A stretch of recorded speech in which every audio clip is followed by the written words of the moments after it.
Il connaît ses règles de grammaire par cœur, mais il fait toujours des fautes. Pourquoi? Ça peut être effectivement très déroutant. L'enfant est capable de répéter, mot pour mot, très précisément ce qu'il a appris.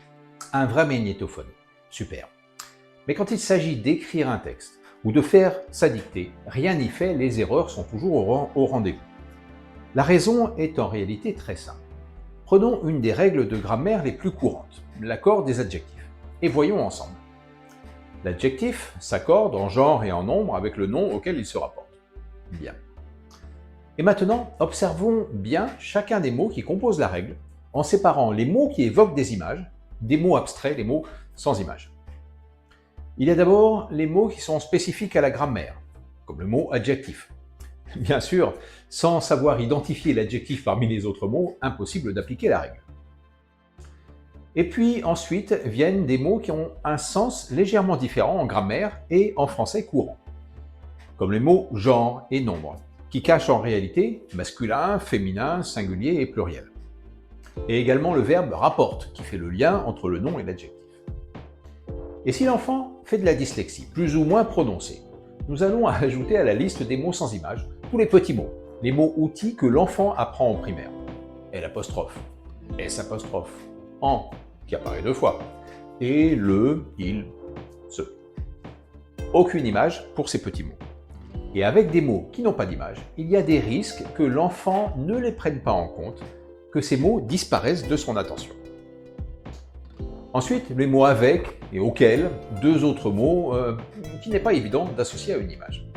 Alors, que reste-t-il comme mot qu'un fort penseur en images peut comprendre? Ouh là là! Toutes les notions de la règle risquent d'être tellement abstraites pour l'enfant qu'il n'y a plus rien à mettre en image. Voici la règle d'accord, telle que l'enfant peut la visualiser. Et on s'étonne après ça qu'il ait du mal à appliquer cette règle qui paraît pourtant si simple. Vous doutez? Demandez à votre enfant de vous expliquer la règle.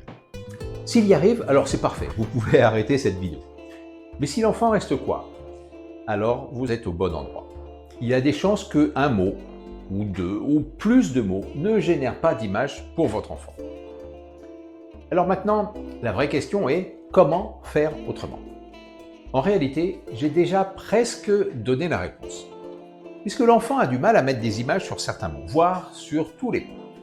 Alors, il faut l'aider à associer mots et images. Pour un enfant qui a du mal avec la grammaire et qui ferait également de la dyslexie, la première chose que je peux vous conseiller est d'aller consulter un facilitateur Davis pour régler le problème de la dyslexie d'abord. Ce qui permettra de remettre des images sur une grande partie des mots abstraits de la phrase. Dans le cadre d'un programme Davis de correction de la dyslexie, nous aidons l'enfant à créer des images sur tous ces mots abstraits. Pour un enfant qui ne fait pas de dyslexie ou qui l'a corrigé, les petits mots outils ne devraient pas ou ne devraient plus poser de problème. Ensuite, il y a la difficulté des mots spécifiques à la grammaire.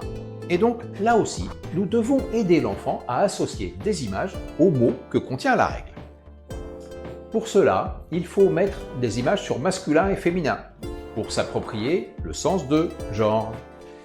Puis faire maîtriser singulier et pluriel pour que le mot nombre prenne du sens dans le domaine de la grammaire.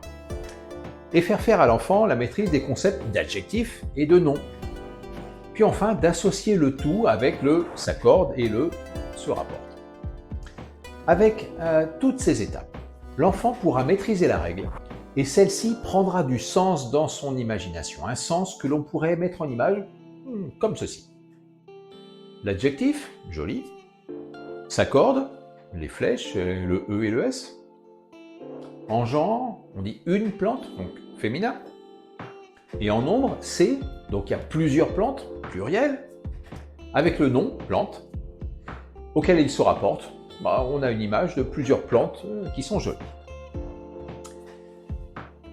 C'est quand même plus simple comme ça, non?